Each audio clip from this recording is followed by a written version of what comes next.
When do you accelerate or decelerate when the speed limit changes? Hello and welcome to episode 70 of Throwing Your Parents Under the Bus. Of course, I'm Jane Ubel, and with me today in person again is veteran crash investigator and driver safety expert Mike Pehl. Doing well? In the house, in the In the house. house, in the house. Okay, There and it is. joining us with her voice intact this time is Natasha Johnson, who is going to tell us about the enrichment she found that was the impetus for today's content. Take it away, Miss Natasha. Thank you. So we have Andrew from Oakley, Minnesota. He writes, Dear Drive Safe, Ride Safe. Last night I was driving with my dad and getting some night hours, which is great. We are driving on a road that had a speed limit of 60. We then drove through a small town where the speed limit was 50. When we came through the town, there was a sign that said end 50-mile-per-hour zone. When I saw this, I thought that the speed was 55 because there was no sign that said 60. My dad thought it was 60 because that is what it said before the town. What is the right speed when you are leaving a speed zone that has no marker for speed?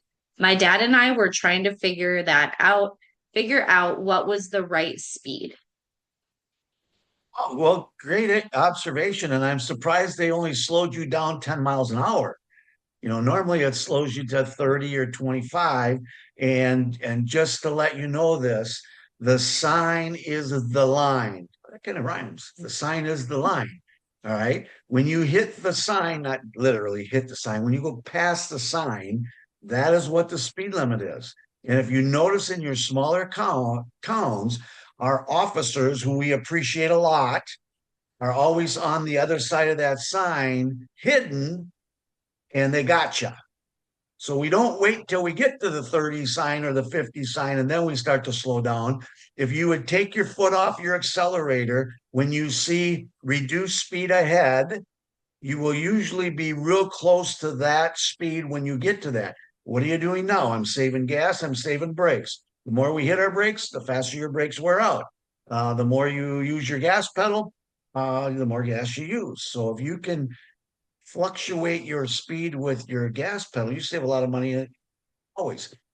But here's what you didn't know about this, okay?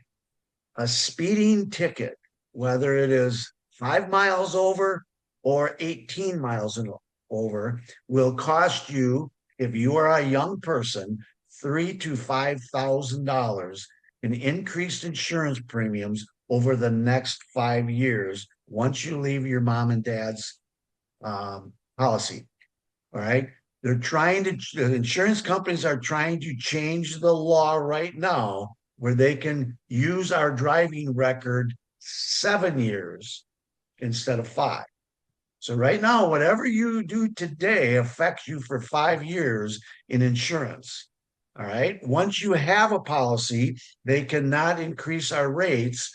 Like if I was to get a speeding ticket today, my rates are not going to change. If I get another speeding ticket tomorrow, my rates, it will depend on how many cars I have in the policy. Totally gets complicated. But once you're nested into a company, they have rules where they cannot raise your rates. But for you young people, a speeding ticket will haunt you for a long, long time. And you need to be really smart. And when your parents don't obey that, they are going to get by with it and you are not. So, you know what, parents, it's a great idea to have your speed there because it shows a great example. So when you're coming in, whether it's 30, 50, as soon as it says reduce speed ahead, start to reduce, take your foot off the accelerator. All right. Now your question on the end, where you left town, it says end speed zone 50 or whatever. Your dad is correct. You get to go back up to what the speed limit was when you entered, unless it's identified there.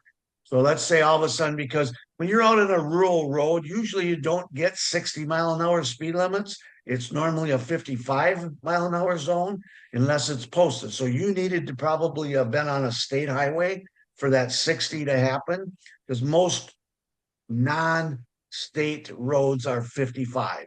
But it will be posted. If it's not posted, you get to go back to that last speed limit. And it did say end the 50, so that means you get to bring it back up to the 60. And then maybe down the road a little bit, you might see a 55 sign, bring her back down to 65, because that's how you go to court. And if you were to get that ticket, let's say for a 60 and a 55, you get to say, well, mile back there it was 60, and there is no posted speed sign. When I left the town, it said N 50, and it was 60 when I entered the town. So that would be your defense. Remember, you always got to have a reason when you had to fight something. So, and it's okay to be a couple miles underneath too. Never hurts. But speeding tickets are very costly in the future, and I think our young people don't understand that. And it's unfortunate for my young viewers. I am not talking down or against you. It's the way it is. And, so you need to be better. You need to be smarter, because that's what we do. We make smarter drivers. And we hope your parents show the good example, because you become a product of your parents. So with that. Yes, well, I want to just add one thing. Thank you, Andrew and the dad. Yes. Because the fact that that's why we love the enrichments that we have also in our courses, because it makes them, parent and student, engage with each other and do real life things and give us questions that we can use to help other people too. So we really appreciate that. And what a conversation, because guess what? Mom wasn't in the car, or brothers or sisters, if you have them, weren't in the car, but I'll bet you it became a conversation later that everybody got to say, hey, you know what? I don't know what that is, but it became a great topic over something. And you know what? That's what we're all about. So, and once again, Natasha, Jane, and I, when we decided to do our enrichments where we get parents involved, we are the only driving school that does that. And I just think every driving school should have some kind of parental interaction where the student and the parent physically have to do something together inside that car, because it's a learning curve. And it proves it works. It just works. So way to go. Good job, yes. Andrew. Good job, Dad. And until next time, remember to... Oh, geez, I almost lost my spot. Drive safe. Ride safe. .com. Bye, everyone.